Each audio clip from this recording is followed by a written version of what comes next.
JR, thank you so much for your time. You know, in your position with both TMC Innovation and TMC Venture Funds, you have a lot of influence on Houston's growth as an innovation hub. So as we're closing out the year, what are your three top takeaways for 2002 and what was accomplished in Houston's innovation ecosystem?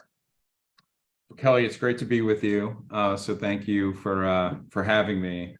You know, as I think about this year, you know, from a TMC perspective, you know, I'll share something that I think is just worth maybe diving in a little bit more. Sure. You know, one of the initiatives a few years back that TMC endeavored and just curious about is, you know, how do we open up Houston through the Texas Medical Center to entrepreneurs and partners from around the world, and really like play into something that Houston does a wonderful job of, which is, I think, you know, inviting people from all over to be part of this community. Right. And, you know, a BioBridge program was built, and you're saying, what's a BioBridge? And it's become this relationship, you know, between TMC and a country where we could collaborate and drive to support, you know, the exchange of ideas. And really in one part or one component of these BioBridges is how do we help entrepreneurs access the US healthcare market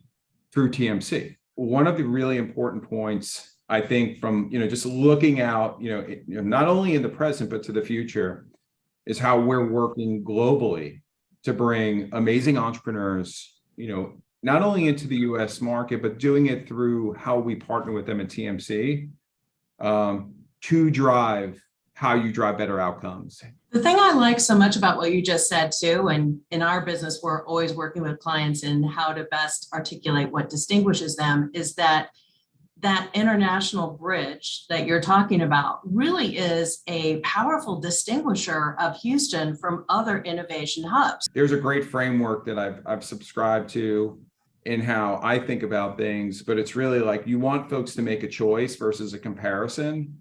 And the way you do is effectively convey your point of view and let folks know the lens and how you see things and how you see a problem and why you're able to reframe the problem if you look at it in a different light. And I think it's the same thing, whether it's a company and its product or it's a community and the infrastructure or the programs that you build and how you're trying to meet folks.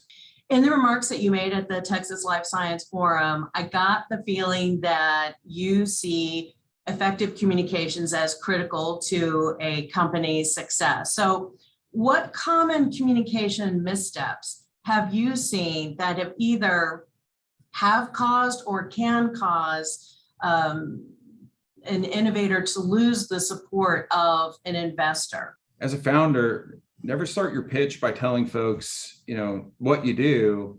Start by asking questions. Start by understanding who you're talking to and what it is about them. It's amazing what you could learn with, you know, 3 questions. If you could just use that to distill, hey, this may be something of importance. Well, and that brings up a really valuable point that you made where you were encouraging folks at the forum to ask their customers about their needs, because as an investor, you're going to be going and asking those potential customers, what are their needs and how is this company meeting those needs before you're ever making an investment. So it's smart on both a means of making connections with a potential customer, but it also is really important, I think, for attracting those investment dollars, as you pointed out. Yeah, when we're doing diligence and talking to customers, you know, we're trying to really understand their world and their problems. You know, at TMC, we're fortunate because we have so many partners here, and we've got like great access, you know, to call on, you know, friends and colleagues to ask them how they think about something. You know, what's their view? How do they see this? But I think it's a similar thing, like of where, hey, why is the customer like, what is it about the problem that you're solving? What is it about the thing that you've been able to help them see differently? And what is it about the value that you believe you're delivering to them? So when we talk to them, are they saying those same things? And if they're not, why is that?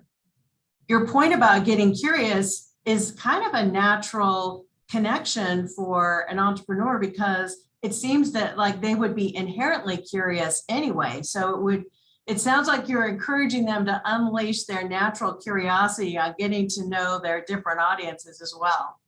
Yeah, I mean, I think what's really interesting, I get like a pull towards folks who want to walk in their customer's shoes, and they've become deeply empathetic. And I think there's something that you could see is very enduring about really understanding who you're trying to serve. And I think like if you're not doing it, it's a great opportunity, to a founder or a prospective founder, to really think about that and really like how do they walk in the customer's shoes.